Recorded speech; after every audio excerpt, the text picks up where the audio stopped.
Друзі, привіт! От, коротше, такий маю інвертор. Інвертор, і проблема була те, що він постійно продавав в мережу без мого согласія. І проблема, я по суті майже її устранив. Але ще будемо досліджувати далі і вже буде повний відеоролик про цей інвертор.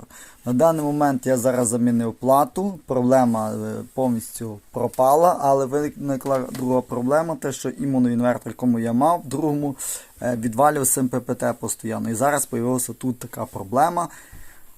Вже генерації назад сонця нема, він вже не годить при підключенні сонця. Наприклад, і сонечко все підключено, він вже не годить. Будемо далі досліджувати і дивитися. На даний момент я поміняв плату іменно таку, і воно почало більш-менш коректніше працювати.